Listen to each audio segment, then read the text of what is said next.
Halleluuja, halleluuja, halleluuja.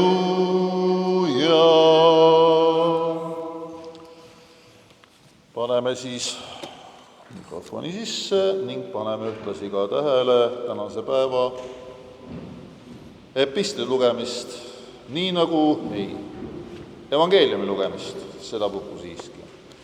Nii nagu see on kirja pandud Johannese evangeeliumi 5. peatükis. Jeesus ütleb: tõesti, tõesti, ma ütlen teile, kes kuuleb minu sõna ja usub teda, kes minu on saatnud, sellel on igavene elu ning ta ei lähe kohtu alla, vaid on läinud surmast ellu. Tõesti, tõesti, ma ütlen teile, tund tuleb ja see ongi juba käes, mil surnud peavad kuulma Jumala Poja häält ning kes seda kuulevad, peavad elama. Sest otse kui Isal on elu iseendas, nõnda on ta andnud ka Pojale, et elu on temas endas ja ta on andnud temale meelevalla ka kohut pidada. Sellepärast, et tema on inimese poeg. Ärge pange seda imeks, sest tuleb tund, mil kõik, kes on haudades, kuulevad tema häält ja tulevad välja. Need, kes on teinud head elu ülestõusmiseks, aga need, kes on teinud halba, hukkamõistmise ülestõusmiseks. See on püha evangeelium. Kiitus olgu sulle, o Kristus.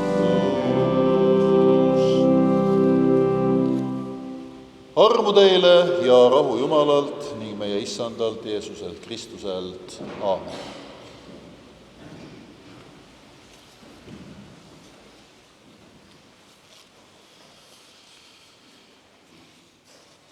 Kui inimlast hoiatatakse 5 minutit enne äkksurma,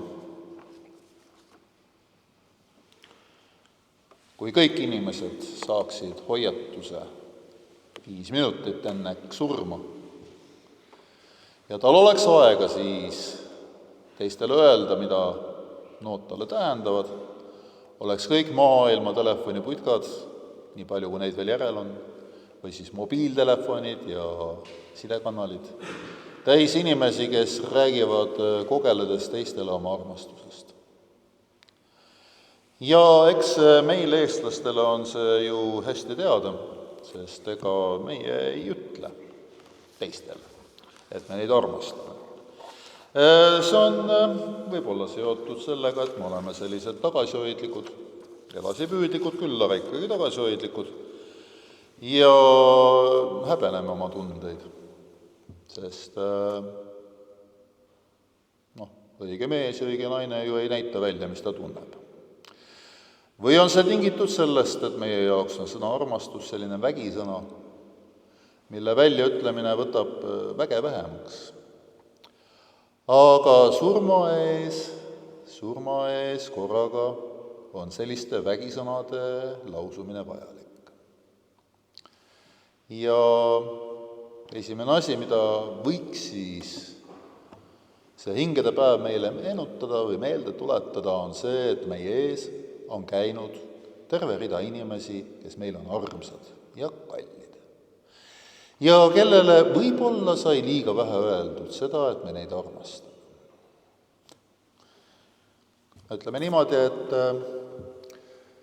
minu esimesed 18 eluaastat kasvatas mind minu vanaema, mamma. Ja mingil ajal, ma arvan, et see oli umbes pool aastat enne tema surma, kui hakkas mulle selgeks saama, et ega teda kauaks ei ole, et 80 on juba käes neid eluaastaid. Siis ühel päeval, käies tal Suure-Jaanis külas, võtsin julguse kokku ja ütlesin oma vanaemale ehk siis mammale, et ma armastan teda. Ja siis ta naeratas ja ütles, et inimesed ikka ütlevad nii, aga mul on siiamaani väga hea meel, et me seda tegime. Et meie isasid ja meie emasid ja meie vanaemasid ja meie vanaisasid, kui nad täna on veel meiega koos siin päikese all, siis juba homme ei pruugi. Ja sellepärast neile täna selle ütlemine, et nad on meile armsad ja nende tänamine selle eest, mis nad on meile teinud, on hea. Täna, sest homme võib olla hiljem. Aga nüüd me oleme siia jõudnud ja tagasi vaadates mõni meist näeb 79 aastat aega, mõni näeb 29, mõni näeb 9. Meil kõigil on oma elu lugu, mis meil on kandnud siia. Ja kindlasti on selles eluloos asju, mida inimene kahetseb. Mõtleb, et oleks ma seda küll teadnud, oleks teinud teisiti. Ja inimene ikka arvab, et ta tegi vale otsuse. Vale puha. Me tegime õiged otsused ja kuna elu on pidev otsuste langetamine, siis tulebki teha seda otsust ja toda otsust. Ja isegi kui sa ei otsusta, siis on see otsus, aga vaat see on neist otsustest kõige kehvem. Aga mida iganes oleme otsustanud, on see selles hetkes olnud ainsaks otsuseks, mida saanuks teha, sest kui oleks olnud mingi muu võimalus, siis me ju oleks teinud teistsuguse otsuse. Ja eks me valime kõik selle, mida me teeme ja kahetseda seal tegelikult ei ole midagi. Me oleme need, kelleks me oleme otsustanud saada. Nüüd näiteks tänasel hingedepäeval aga mõeldes meie keskelt lahkunud inimeste pääle on hea aeg vaadata, et kust me tuleme. Ja see, kui me näeme, kust me tuleme, aitab meil taibata, kes me oleme ja kuidas me oleme siin ja praegu. Ja see siin olemise taipamine annabki meile võimalus olla tänulik. Minu hüpotees on see, et mida rohkem inimene tänab, seda rõõmsam ta on. Mida rohkem ma tänan kõige eest, mis mul osaks saab, seda rohkem ma märkan, mis minu ümber on juhtunud ja mis mulle on saanud osaks, eks ole. Ja selles mõttes ei ole isegi tähtis, kas meie isad ja emad ja vanaisad ja vanaemad ja tädid ja onud, kõik need meist vanemad, meile meeldivad. Mõnikord meeldivad vähem. Ilma nendeta ei oleks meid ja seda mitte ainult bioloogilises mõttes. Sest inimene ei kasva kunagi tühjusest, ta kasvab oma eelkäijate toel, oma nende oluliste teiste toel. Kui väike laps siia maailma sünnib, siis ta sünnib võimalusena saada inimeseks, ilma endast vanemate, targemate, armastavate, hoidjate, toe ja hooleta, väikesest lapsest inimest ei saa, paraku. Ja nii võib öelda, et meie tänased otsused, nagu ka meie tänased ebaõnnestumised ja õnnestumised ja jälle ebaõnnestumised, need kõik on viljad, mille seemned külvati juba enne su sündi. Nüüd on aeg külvata edasi. Me ei saa anda tagasi seda, mida meie vanemad meile andsid. Tagasi nad ei võta midagi, sest nagu on öeldud, siit maailmast lahkudes ei võta me midagi kaasa. Kuigi küll kummalisel kombel ütleb see sama pühakirja raamat, mida me ikka iga pühapäev loeme, et meie teod tulevad meiega kaasa. Kuidas nad tulevad? Ei tea. Aga meie vanematele me saame anda tagasi, tegelikult me saame anda tagasi. See loll jutt suu tagasi, muidugi me saame anda tagasi, me saame tänu anda tagasi. Me saame neid mälestada, neid tänada. Leida enda südames tänu tunne üles nende inimeste eest, kes on olnud meie elus ja kes täna on surnud. Ja me saame neid paluda Jumala kätesse ikka uuesti ja uuesti, ehk siis mälestada, Sest siin selles kaduvikus, keset aega ja ruumi, tundub, et kelle jaoks aeg on lineaarne, kelle jaoks tsükliline, aga eilset päeva me ei püüa. Aga väljaspool aega ja ruumi, ehk siis seal, kus on Jumal, kus on igavik, seal tõenäoliselt kehtivad teistsugused reeglid.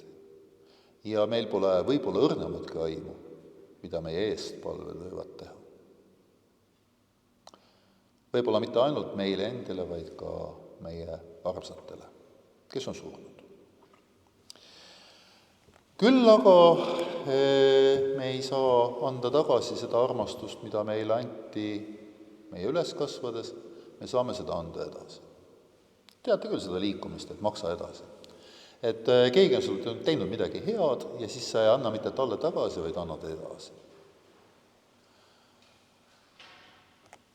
Ja kuna meie elu läheb edasi, hällist hauani, nagu me laulame seda kiriku laulus, siis on meile antud võimalus anda edasi oma armastus oma lastele ja lastelastele ja lastelastelastele ja töökaaslastele ja sõpradele ja võib-olla ka naabritele, kui täite, kui täime. Igal juhul me saame anda edasi. Sest armastusega on selline kummaline lugu, et kui seda edasi ei anna, siis on see nagu vesi, kui ta seisma jääb, lõpuks läheb ka haisema. Mitte ainult jalad, vaid ka seisev vesi läheb halvaks. Nii nagu on energiaga, nii nagu on kehavedelikega, kõik peab olema liikumises. Kui liikumine on pärsitud, siis hakkab lagunemine. Ilmselt on nii ka meie armastusega. See muidugi paneb meie peale vastutuse. Vastutame ju selle eest, mida me edasi anname. Ja nii see peabki tegelikult olema. Meil on antud selleks, et me saaksime anda edasi. Ja kes ütleb, et ei temal pole midagi anda, see petab iseennast, petab teisi. Ja niimoodi keset olevikku seistes või istudes või lebades on hea vaadata tagasi, mõistatada, kust me tuleme ja olla tänulikud neile, kelle pärast oleme siin. Samuti on hea aeg vaadata edasi ja mõtiskleda, kuhu me läheme. Olla olemas neile, kes on maailma tulnud pärast meid. Ja niimoodi olles keset olevikku, mõtiskledes minevikust, mõtiskledes tulevikust, ülemisest, alumisest, vasemast ja paremast, on meil võimalik enda jaoks avastada selle meile antud Jumala elu saladus.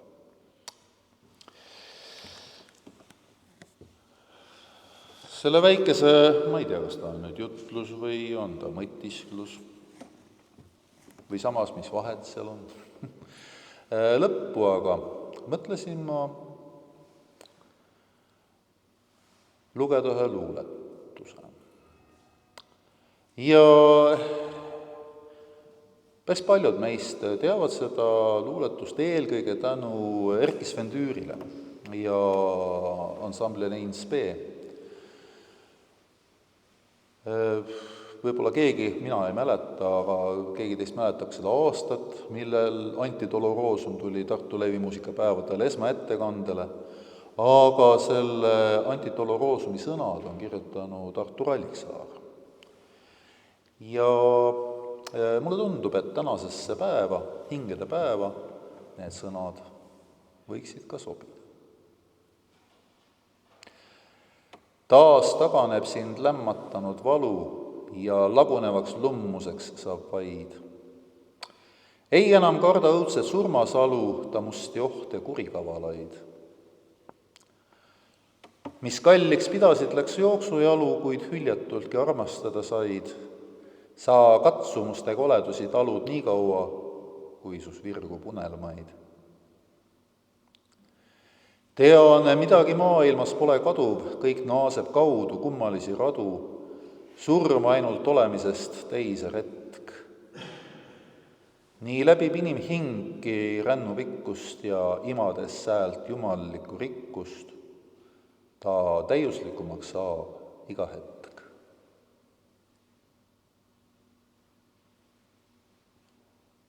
Mõeldes surnuile ja elades meile Jumalast antud elu, soovin ma teile kõiki neid hetki, et meie kõigi elud saaksid täiuslikumaks iga hetk. Olge hoitud, aamen.